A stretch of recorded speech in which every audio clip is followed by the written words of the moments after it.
10th standard SCRT chapter social science SCRT chapter സ്വാതന്ത്ര്യത്തിനായുള്ള ബഹുജന മുന്നേറ്റം എന്നൊരു ചാപ്റ്ററിൻ്റെ സെക്കൻഡ് പാർട്ടാണ് നമ്മൾ ഈ ഒരു വീഡിയോ ക്ലാസ്സിലൂടെ ഡിസ്കസ് ചെയ്യുന്നത്. ധരാസനയിലെ പോരാട്ടം 1930 മെയ് 21 2000-ലധികം പേർ അടങ്ങിയ ഒരു സംഘം സമരക്കാർ ഗുജറാത്തിലെ ധരാസന ഉപ്പുനിർമ്മാണ കേന്ദ്രത്തിലേക്ക് എത്തി. അവർ അടുത്തെത്തിയതോടെ പോലീസ് സേന പാഞ്ഞടുത്തു. ഇരുമ്പു കഷ്ണങ്ങൾ ഘടിപ്പിച്ച ലാത്തികളുപയോഗിച്ച് സമരക്കാർ നിലത്ത് വീഴുന്നതുവരെ മർദ്ദിച്ചു. പരിക്കേറ്റവരെ സഹസമരക്കാർ എടുത്തുകൊണ്ടു പോകുമ്പോഴേക്കും പുതിയ സംഘം മുന്നോട്ട് വന്നു. പോലീസ് അവരെയും തല്ലിച്ചതച്ചു. അവരെ മാറ്റുമ്പോൾ അടുത്ത സംഘം മുന്നോട്ട് വന്നു. അത് തുടർന്നുകൊണ്ടിരുന്നു. അവസാനം 11 മണിക്ക് താപനില 46.67 ഡിഗ്രി സെൽഷ്യസിൽ എത്തി നിൽക്കുമ്പോൾ പരിക്കേറ്റവർ 320 മരിച്ചവർ 2 ആയിരുന്നു. അമേരിക്കൻ പത്രപ്രവർത്തകനും സമരത്തിന് ദൃക്സാക്ഷിയുമായിരുന്ന വെബ് മില്ലർ ഇങ്ങനെ രേഖപ്പെടുത്തി: 18 വർഷം 20 രാജ്യങ്ങളിൽ പത്രപ്രവർത്തനം നടത്തിയിട്ടുള്ള ഞാൻ ധാരാളം ജനകീയ പ്രക്ഷോഭങ്ങളും ലഹളകളും തെരുവ് യുദ്ധങ്ങളും കലാപങ്ങളും കണ്ടിട്ടുണ്ട്. എന്നാൽ ധരാസനയിലുണ്ടായതുപോലെ ഒരു സംഭവം ഞാൻ ദർശിച്ചിട്ടില്ല.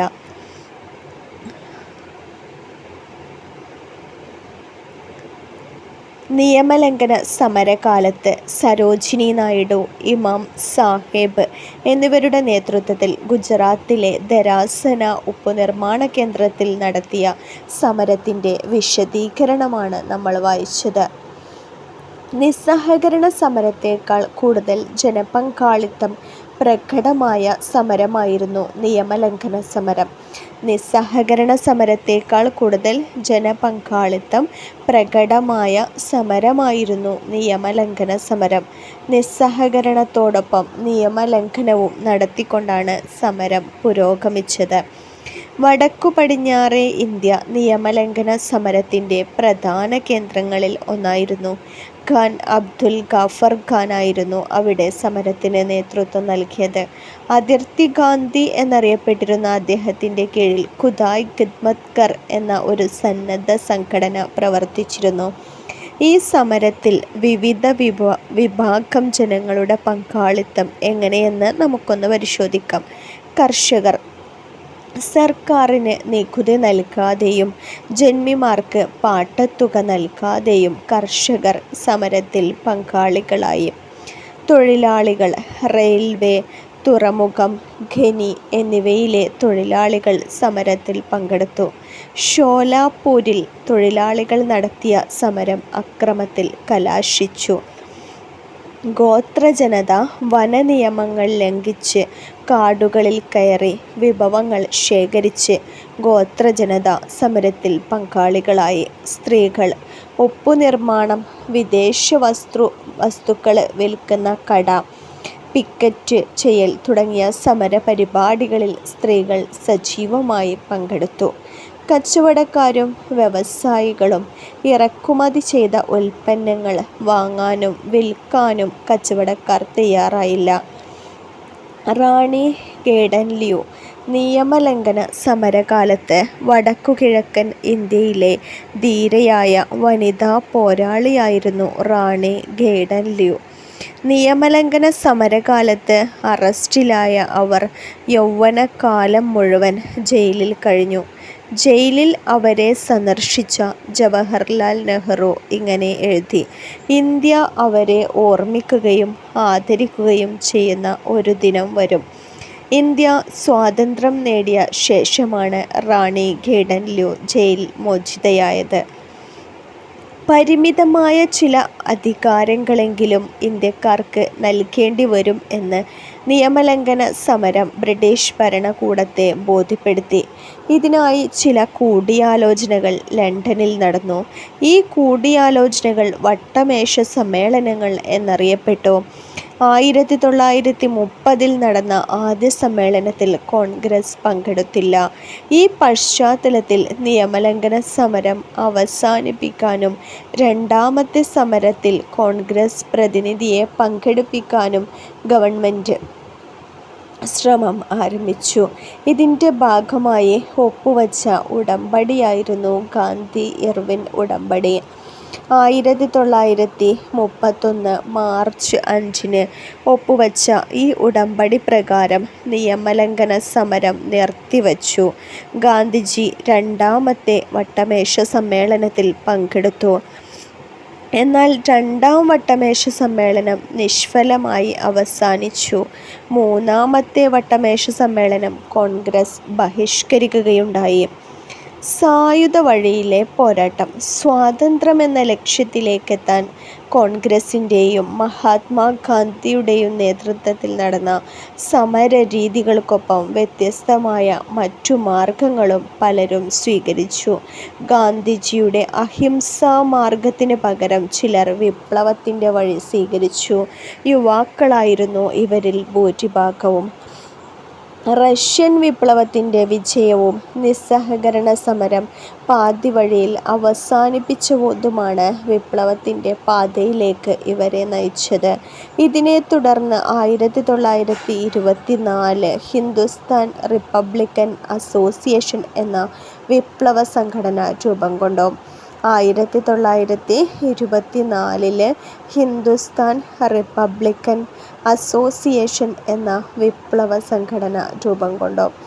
വിപ്ലവ പ്രവർത്തനങ്ങൾക്ക് പണം കണ്ടെത്താൻ വേണ്ടി ഉത്തർപ്രദേശിലെ കാക്കോരിയിൽ വെച്ച് റെയിൽവേയുടെ പണം കൈക്കലാക്കാൻ വിപ്ലവകാരികൾ ശ്രമിക്കുകയും ഏതാനും പേർ പിടിയിലാവുകയും ചെയ്തു. കാക്കോരി സംഭവത്തെ തുടർന്ന് തിരിച്ചടി നേരിട്ട വിപ്ലവ പ്രവർത്തനങ്ങൾ വീണ്ടും ശക്തമായത് ഭഗത് സിംഗിൻ്റെ നേതൃത്വത്തിലായിരുന്നു. 1928 ഭഗത് സിംഗും കൂട്ടരും ഹിന്ദുസ്ഥാൻ സോഷ്യലിസ്റ്റ് റിപ്പബ്ലിക്കൻ അസോസിയേഷൻ രൂപീകരിച്ചു. 1928 ഭഗത് സിംഗും കൂട്ടരും ഹിന്ദുസ്ഥാൻ സോഷ്യലിസ്റ്റ് റിപ്പബ്ലിക്കൻ അസോസിയേഷൻ രൂപീകരിച്ചു. ഭഗത് സിംഗിൻ്റെ നേതൃത്വത്തിൽ വിപ്ലവകാരികൾ നടത്തിയ രണ്ട് പ്രധാന പ്രവർത്തികളായിരുന്നു ലാലാ ലജ്പത് റായിയുടെ മരണത്തിലേക്ക് നയിച്ച ലാത്തി ചാർജിൽ പങ്കാളിയായ സാൻഡേഴ്സൺ എന്ന പോലീസ് ഉദ്യോഗസ്ഥനെ വെടിവെച്ചു കൊന്നു. ഒന്ന്, ലാലാ ലജ്പത് റായിയുടെ മരണത്തിലേക്ക് നയിച്ച ലാത്തിചാർജിൽ പങ്കാളിയായ സാൻഡേഴ്സൺ എന്ന പോലീസ് ഉദ്യോഗസ്ഥനെ വെടിവെച്ചു കൊന്നു. കേന്ദ്ര നിയമനിർമ്മാണ സഭയിലേക്ക് ബോംബെറിഞ്ഞു. ഇതിനെ തുടർന്ന് പോലീസിൻ്റെ പിടിയിലായ ഭഗത് സിംഗ്, രാജ്ഗുരു, സുഖദേവ് എന്നീ ധീര വിപ്ലവകാരികളെ വിവിധ കേസുകളിലെ വിചാരണയ്ക്കുശേഷം 1931 മാർച്ച് 23 തൂക്കിലേറ്റി. അക്കാലത്ത് വിപ്ലവ പ്രവർത്തനങ്ങൾ ബംഗാളിലും സജീവമായിരുന്നു. സൂര്യ സെന്നിൻ്റെ നേതൃത്വത്തിൽ വിപ്ലവകാരികൾ ചിറ്റഗോങ്ങിലെ ആയുധപുര കൊള്ളയടിച്ച് ഭരണകൂടത്തെ ഞെട്ടിച്ചു. വിപ്ലവ പ്രസ്ഥാനങ്ങളിൽ സ്ത്രീകളുടെ പങ്കാളിത്തവും ശ്രദ്ധേയമായിരുന്നു. പ്രീതിലത വധേദാർ, കൽപ്പന ദത്ത്, ബീന ദാസ് എന്നിവർ ഇവരിൽ പ്രധാനികളായിരുന്നു. പ്രീതിലത വധേദാർ, കൽപ്പന ദത്ത്, ബീന ദാസ് എന്നിവരായിരുന്നു സ്ത്രീകളുടെ ഭാഗത്ത് നിന്ന് പ്രധാനികളായിട്ട് സമരത്തിൽ പങ്കെടുത്തത്. എന്താണ് കാക്കോരി സംഭവം? ആയുധങ്ങൾ വാങ്ങാൻ പണം കണ്ടെത്താൻ 1925 ഓഗസ്റ്റ് 29 വിപ്ലവകാരികൾ ഉത്തർപ്രദേശിലെ ലക്നൌവിനടുത്തുള്ള കാക്കോരിയിൽ വെച്ച് 8 ടൗൺ തീവണ്ടി തടഞ്ഞ് റെയിൽവേയുടെ പണം കൈക്കലാക്കി. നിരവധി പേർ ഈ കേസിൽ അറസ്റ്റിലായി. രാംപ്രസാദ് ബിസ്മിൽ, അഷ്റഫുല്ല ഖാൻ, രാജേന്ദ്ര ലാഹിരി, റോഷൻ സിംഗ് എന്നിവർക്ക് ഈ കേസിൽ വധശിക്ഷ നൽകി. 4 പേരെ അൻഡമാൻ ദ്വീപിലേക്ക് നാടുകടത്തി. 17 പേർക്ക് തടവ് ശിക്ഷ ലഭിച്ചു. ഭഗത് സിംഗിൻ്റെ ആഹ്വാനം 1931 യുവ രാഷ്ട്രീയ പ്രവർത്തകർക്കുള്ള സന്ദേശത്തിൽ ഭഗത് സിംഗ് ഇങ്ങനെ പറഞ്ഞു: ഫലത്തിൽ ഞാനൊരു ഭീകരവാദിയായാണ് പ്രവർത്തിച്ചത്, എന്നാൽ ഞാനൊരു ഭീകരവാദിയല്ല. എനിക്ക് സമാഹരിക്കാവുന്ന മുഴുവൻ ശക്തിയുമെടുത്ത് ഞാൻ പ്രഖ്യാപിക്കുന്നു, ഞാൻ ഒരു ഭീകരപ്രവർത്തകനല്ല. ഒരുപക്ഷേ എൻ്റെ രാഷ്ട്രീയ പ്രവർത്തനത്തിൻ്റെ തുടക്കത്തിൽ കുറച്ചുനാളൊഴിച്ച് ഞാൻ അങ്ങനെ ആയിരുന്നിട്ടില്ല. അത്തരം രീതികളിലൂടെ നമുക്ക് ഒരു നേട്ടവും കൈവരിക്കാനില്ലെന്നെനിക്കുറപ്പുണ്ട്. മതവർഗീയത ദേശീയ പ്രസ്ഥാനത്തിനും രാഷ്ട്രത്തിനും നേരെ ഉയർത്തുന്ന അപകടത്തെപ്പറ്റി ഭഗത് സിംഗ് ബോധവാനായിരുന്നു. കോളനിവൽക്കരണം പോലെ തന്നെ അപകടമാണ് മതവർഗീയതയെന്ന് അദ്ദേഹം ഓർമ്മിപ്പിച്ചു. കോൺഗ്രസ് സോഷ്യലിസ്റ്റ് പാർട്ടി (CSP) 1917 റഷ്യൻ വിപ്ലവത്തിൻ്റെ വിജയവും സോഷ്യലിസ്റ്റ് ആശയങ്ങളുടെ പ്രചാരണവും കോൺഗ്രസ് സോഷ്യലിസ്റ്റ് പാർട്ടിയുടെ രൂപീകരണത്തിലേക്ക് നയിച്ചു. കോൺഗ്രസിനുള്ളിൽ തന്നെയുള്ള സോഷ്യലിസ്റ്റ് ആശയങ്ങളോട് ആഭിമുഖ്യമുള്ളവർ ചേർന്നായിരുന്നു CSP രൂപീകരിച്ചത്. ജയപ്രകാശ് നാരായണായിരുന്നു ആദ്യത്തെ സെക്രട്ടറി. മുതലാളിത്തത്തെയും ജന്മിത്തത്തെയും എതിർത്ത് ഒരു സോഷ്യലിസ്റ്റ് സമൂഹം സ്ഥാപിക്കലായിരുന്നു പാർട്ടിയുടെ ലക്ഷ്യം. കർഷകരെയും തൊഴിലാളികളെയും സംഘടിപ്പിച്ച് അവരുടെ പ്രശ്നങ്ങൾ ചർച്ചയാക്കാൻ കോൺഗ്രസ് സോഷ്യലിസ്റ്റ് പാർട്ടിക്ക് കഴിഞ്ഞു. കമലാദേവി ചതോപാധ്യായ. കോൺഗ്രസ് സോഷ്യലിസ്റ്റ് പാർട്ടിയുടെ രൂപീകരണം മുതൽ അതിൻ്റെ പ്രവർത്തനങ്ങളിൽ കമലാദേവി ചതോപാധ്യായ സജീവമായിരുന്നു. CSPയുടെ അധ്യക്ഷയായി പ്രവർത്തിച്ച അവർ നിയമലംഘന സമരകാലത്തും ക്വിറ്റ് ഇന്ത്യ സമരകാലത്തും അറസ്റ്റിലാവുകയും ജയിലിൽ കഴിയുകയും ചെയ്തു. 1944 മുംബൈയിൽ നടന്ന വനിതാ സമ്മേളനത്തിൽ നടന്ന പ്രസംഗത്തിൽ അവർ ഇങ്ങനെ പറഞ്ഞു: സ്ത്രീകളെ പുരുഷന്മാർക്കെതിരെ പോരാടിപ്പിക്കുകയോ സ്ത്രീകൾ പുരുഷന്മാരെ അനുകരിക്കുകയോ അല്ല വനിതാ പ്രസ്ഥാനത്തിൻ്റെ ലക്ഷ്യം. സ്വന്തം കഴിവുകളെക്കുറിച്ചും ചുമതലകളെക്കുറിച്ചും വനിതകളിൽ അവബോധം സൃഷ്ടിക്കുക, മറ്റ് ലിംഗവിഭാഗങ്ങളിൽപ്പെട്ടവരോട് ആദരവ് ഉണ്ടാക്കിയെടുക്കുക എന്നിവയാണ് അതിൻ്റെ ലക്ഷ്യങ്ങൾ. സ്വാതന്ത്ര്യസമരത്തെ ശക്തിപ്പെടുത്താൻ കർഷകരുടെ പങ്കാളിത്തം അനിവാര്യമാണെന്ന് ഗാന്ധിജി ഉൾപ്പെടെ നേതാക്കൾ തിരിച്ചറിഞ്ഞു. അക്കാലത്ത് കർഷകർ നിരവധി പ്രയാസങ്ങൾ നേരിട്ടിരുന്നു. കർഷക മുന്നേറ്റങ്ങൾ എങ്ങനെയായിരുന്നു ആ ഒരു സമയത്ത് കർഷകരുടെ മുന്നേറ്റങ്ങൾ? ആ സമയത്ത് കർഷകർ നേരിട്ട പ്രയാസങ്ങളാണ് അമിതമായ നികുതി, ജന്മിമാരുടെ ചൂഷണം, കുടിയൊഴിപ്പിക്കൽ. അമിതമായ നികുതി, ജന്മിമാരുടെ ചൂഷണം, കുടിയൊഴിപ്പിക്കൽ. 1920കളിൽ കിസാൻ സഭകൾ രൂപീകരിച്ച് കർഷകർ സംഘടിച്ചു തുടങ്ങി.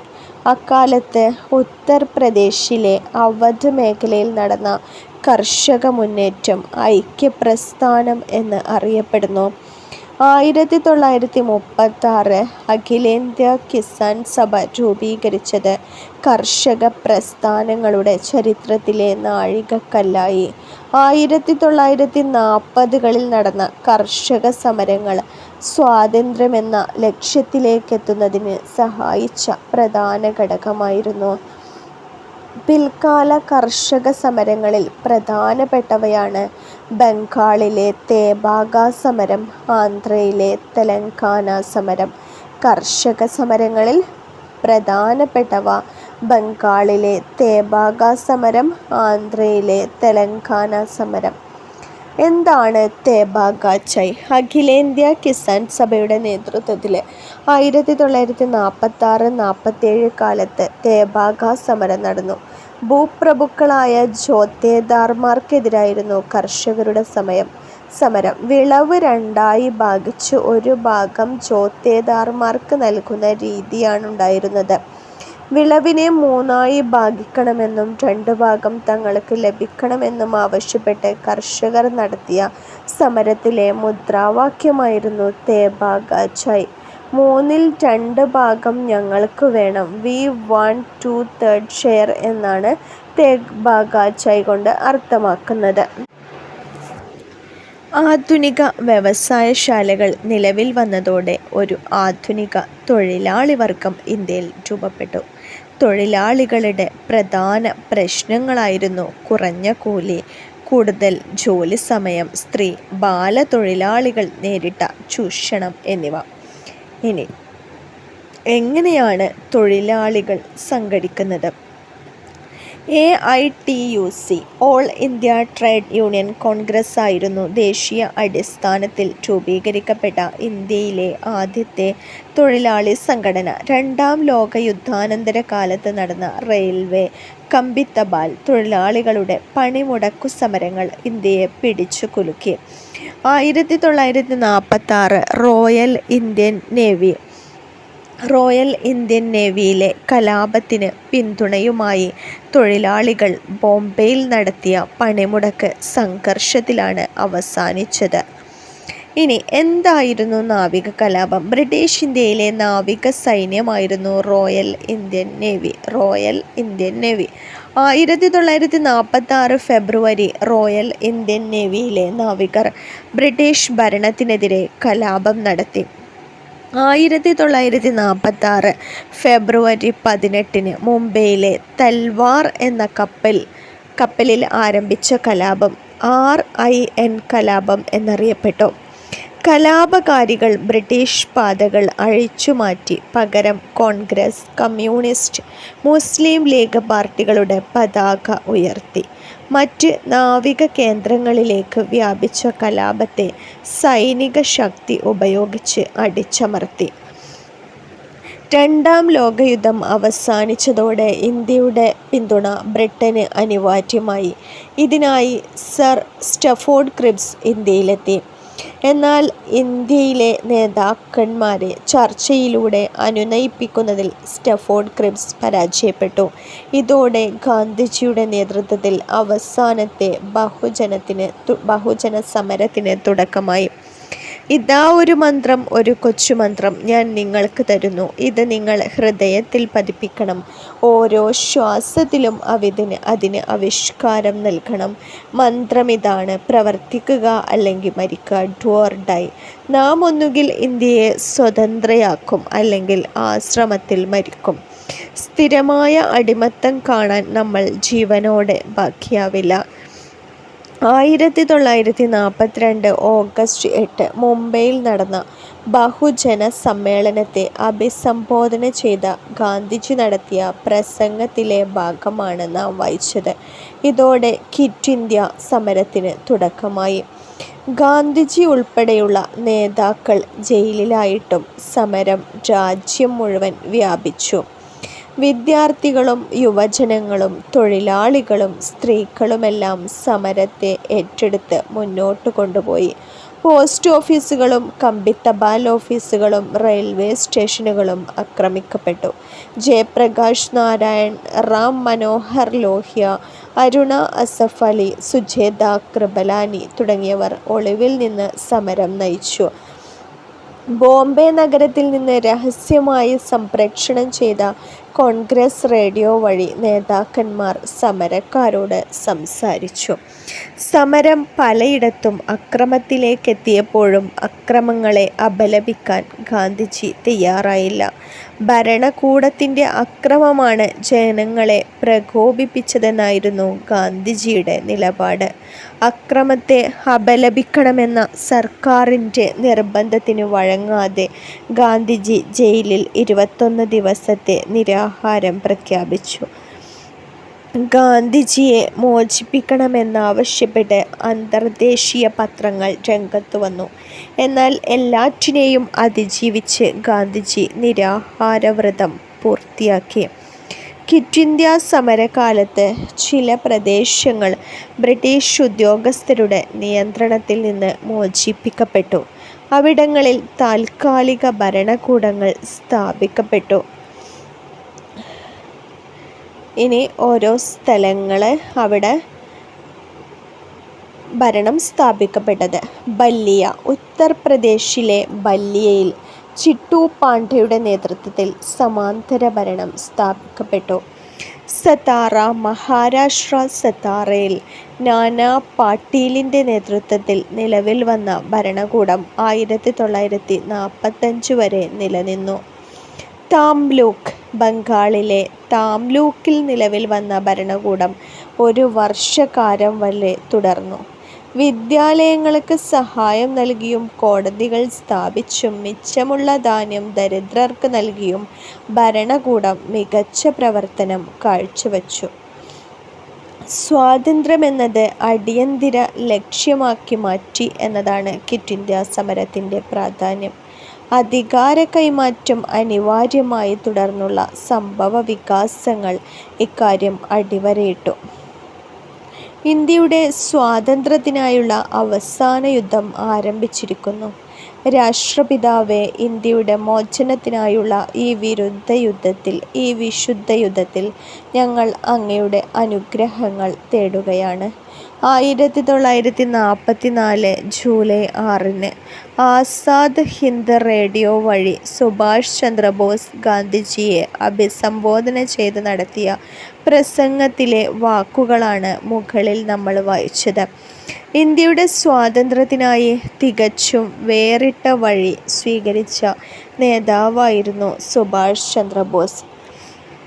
2 തവണ കോൺഗ്രസിൻ്റെ പ്രസിഡന്റായ സുഭാഷ് ചന്ദ്രബോസ് പിന്നീട് ഗാന്ധിജിയുമായുള്ള അഭിപ്രായ വ്യത്യാസത്തെ തുടർന്ന് കോൺഗ്രസിൽ നിന്ന് രാജിവെച്ച് ഫോർവേഡ് ബ്ലോക്ക് എന്ന പാർട്ടി രൂപീകരിച്ചു. 2ാം ലോക യുദ്ധകാലത്ത് സിംഗപ്പൂരിലെത്തി സുഭാഷ് ചന്ദ്രബോസ് ഇന്ത്യൻ നാഷണൽ ആർമിയുടെ നേതൃത്വം ഏറ്റെടുത്തു. INAയെ പുനഃസംഘടിപ്പിച്ച അദ്ദേഹം ജപ്പാൻ പട്ടാളത്തോടൊപ്പം ഇന്ത്യയിലേക്ക് മാർച്ച് ചെയ്തു. എന്നാൽ ബ്രിട്ടീഷ് പട്ടാളത്തിൻ്റെ കനത്ത ചെറുത്തുനിൽപ്പിന് മറികടക്കാൻ അദ്ദേഹത്തിൻ്റെ ശ്രമങ്ങൾക്ക് കഴിഞ്ഞില്ല.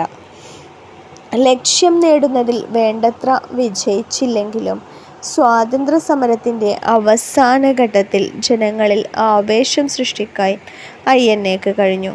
2ാം ലോകയുദ്ധം അവസാനിച്ചതിനുശേഷം ബ്രിട്ടീഷുകാർ പിടികൂടിയ INA ഭടന്മാരെ ഡൽഹിയിലെ ചെങ്കോട്ടയിൽ വെച്ച് വിചാരണ ചെയ്തു. Colonel Prem Sahgal, colonel GS Dhillon, Shahnawaz Khan എന്നിവരെ വിചാരണ ചെയ്യുന്നതിനെതിരെ വലിയ പ്രക്ഷോഭങ്ങൾക്ക് രാജ്യം സാക്ഷ്യം വഹിച്ചു. ജവഹർലാൽ നെഹ്റു ഉൾപ്പെടെ കോൺഗ്രസ് നേതാക്കൾ വിചാരണവേളയിൽ കോടതിയിലെത്തി. ദേശദ്രോഹികളല്ല, ദേശാഭിമാനികൾ എന്ന പേരിൽ ലഘുലേഖ പ്രചരിപ്പിക്കപ്പെട്ടു. യുദ്ധാനന്തര കാലത്ത് ബ്രിട്ടീഷ് ഭരണകൂടം നേരിട്ട ഏറ്റവും വലിയ വെല്ലുവിളിയായിരുന്നു INA ഭടന്മാരുടെ വിചാരണക്കെതിരെ നടന്ന പ്രക്ഷോഭങ്ങൾ. Indian national army. British Indian പട്ടാളത്തിൽ ഓഫീസറായിരുന്ന മോഹൻ സിംഗാണ് ഇന്ത്യൻ നാഷണൽ ആർമിയുടെ രൂപീകരണത്തിന് മുൻകൈയെടുത്തത്. പിന്നീട് സുഭാഷ് ചന്ദ്രബോസ് INAയുടെ നിയന്ത്രണം ഏറ്റെടുത്തു. INAയുടെ പ്രവർത്തനങ്ങളിൽ സ്ത്രീകളുടെ പങ്കാളിത്തം വളരെ വലുതായിരുന്നു. റാണി ഝാൻസി റെജിമെന്റ് എന്ന പേരിൽ വനിതാ വിഭാഗം പ്രവർത്തിച്ചു. ഇതിന് നേതൃത്വം നൽകിയത് മലയാളിയായ ക്യാപ്റ്റൻ ലക്ഷ്മി സൈഗാളായിരുന്നു. INAയിലെ മറ്റൊരു മലയാളിയായിരുന്നു വക്കം അബ്ദുൽ ഖാദർ മൗലവി. അദ്ദേഹത്തെ ബ്രിട്ടീഷുകാർ പിടികൂടി തൂക്കിലേറ്റി. 2ാം ലോകയുദ്ധവും മാറിയ അന്താരാഷ്ട്ര സാഹചര്യങ്ങളും സ്വാതന്ത്ര്യത്തിലേക്കുള്ള യാത്ര വേഗത്തിലാക്കി. അന്നത്തെ വൈസ്രോയിയായിരുന്ന വേവൽ പ്രഭു ഇന്ത്യയിലെ നേതാക്കളുമായി ചർച്ച നടത്തി ചില നിർദ്ദേശങ്ങൾ മുന്നോട്ട് വച്ചു. ഈ നിർദ്ദേശങ്ങൾ ചർച്ച ചെയ്യാൻ 1945 ജൂൺ മാസത്തിൽ സിംലയിൽ യോഗം വിളിച്ചു. അത് വേണ്ടത്ര ഫലം കണ്ടില്ല. സിംല സമ്മേളനത്തിന് ശേഷം മറ്റു ചില സുപ്രധാന സംഭവങ്ങൾ നടന്നു. ഒന്നാണ് ക്യാബിനറ്റ് മിഷൻ. അധികാര കൈമാറ്റം ചർച്ച ചെയ്യാൻ വേണ്ടി ഇന്ത്യയിലെത്തിയ ബ്രിട്ടീഷ് മന്ത്രിസഭയിലെ 3 അംഗങ്ങൾ ഉൾപ്പെട്ട commission Stafford Cripps, Pethick Lawrence, AV Alexander എന്നിവരായിരുന്നു അംഗങ്ങൾ. അധികാര കൈമാറ്റം നടക്കുന്നതുവരെ ഇടക്കാല ഗവൺമെൻറ് രൂപീകരിക്കുക, ഇന്ത്യക്കായി ഭരണഘടന തയ്യാറാക്കാൻ ഒരു ഭരണഘടനാ നിർമ്മാണ സമിതി രൂപീകരിക്കുക എന്നിവയായിരുന്നു പ്രധാന നിർദ്ദേശങ്ങൾ. 1947 ജൂൺ 3 മൗണ്ട് ബാറ്റൺ പദ്ധതി. അവസാനത്തെ വൈസ്രോയിയായിരുന്ന മൗണ്ട് ബാറ്റൺ മുന്നോട്ട് വച്ച പദ്ധതിയാണിത്. രാജ്യത്തെ ഇന്ത്യ, പാകിസ്ഥാൻ എന്നിങ്ങനെ രണ്ടായി വിഭജിച്ച് സ്വാതന്ത്ര്യം കൈമാറാൻ നിർദ്ദേശിച്ചതായിരുന്നു മൗണ്ട് ബാറ്റൺ പദ്ധതി. 1947 ഓഗസ്റ്റ് 15 ഇന്ത്യയുടെ സ്വാതന്ത്ര്യം. ബ്രിട്ടീഷ് പാർലമെൻറ്റ് പാസാക്കിയ ഇന്ത്യൻ സ്വാതന്ത്ര്യ നിയമപ്രകാരം 1947 ഓഗസ്റ്റ് 15 ഇന്ത്യ സ്വതന്ത്രമായി. ജവഹർലാൽ നെഹ്റു സ്വതന്ത്ര ഇന്ത്യയുടെ ആദ്യത്തെ പ്രധാനമന്ത്രിയായി. ആധുനിക കാലം സാക്ഷ്യം വഹിച്ച ഏറ്റവും വലിയ ജനകീയ പ്രസ്ഥാനങ്ങളിലൊന്നായിരുന്നു ഇന്ത്യൻ സ്വാതന്ത്ര്യ സമരം. വർഷങ്ങൾ നീണ്ടുനിന്ന ബ്രിട്ടീഷ് വിരുദ്ധ സമരം എക്കാലത്തും ചില മൂല്യങ്ങൾ ഉയർത്തിപ്പിടിച്ചിരുന്നു. അഹിംസ, ജനാധിപത്യം, ദേശീയ ഐക്യം, മതേതരത്വം, ബഹുസ്വരത, സാമൂഹിക നീതി, സാമ്പത്തിക സ്വയം പര്യാപ്തത എന്നിവ ഇന്ത്യൻ സ്വാതന്ത്ര്യ സമരം മുന്നോട്ടുവച്ച മൂല്യങ്ങളിൽ ചിലതാണ്. ഈ മൂല്യങ്ങളെ ഉയർത്തിപ്പിടിച്ചുകൊണ്ട് വേണം രാഷ്ട്ര പുനർനിർമ്മാണത്തിൽ നമ്മൾ ഓരോരുത്തരും പങ്കാളികളാവാൻ. ഒരുപാട് കാര്യങ്ങൾ നമ്മൾ ഈ ഒരു ചാപ്റ്ററിൽ ഡിസ്കസ് ചെയ്തു. ഇന്ത്യൻ നാഷണൽ ആർമി, അതുപോലെ ധരാസനയിലെ ഉപ്പ് നിർമ്മാണം, ബ്രിട്ടീഷുകാർക്കെതിരെ ഗോത്രവിഭാഗങ്ങൾ, സ്ത്രീകളൊക്കെ സംഘടിച്ചത്, പിന്നെ ഒരുപാട് വ്യക്തികളെ കുറിച്ച് ഡിസ്കസ് ചെയ്തു. സന്ധി സംഭാഷണങ്ങൾ, അങ്ങനെ ഒരുപാട് കാര്യങ്ങൾ. ദണ്ഡിയിലെ യാത്ര, ബർദോളിയിലെ കർഷക മുന്നേറ്റം, സൈമൺ കമ്മീഷൻ്റെ തിരിച്ചുപോക്ക്, ഹിന്ദ് സ്വരാജ്, നിസ്സഹകരണ സമരം, എങ്ങനെയാണ് ബഹുജന സമരത്തിലേക്ക് കാര്യങ്ങൾ മാറുന്നത്, ഇങ്ങനെ ഒരുപാട് കാര്യങ്ങൾ. കൂടുതൽ SCRT വീഡിയോകൾക്ക് ഈ ചാനൽ സബ്സ്ക്രൈബ് ചെയ്ത് ലൈക്ക് ചെയ്യുക.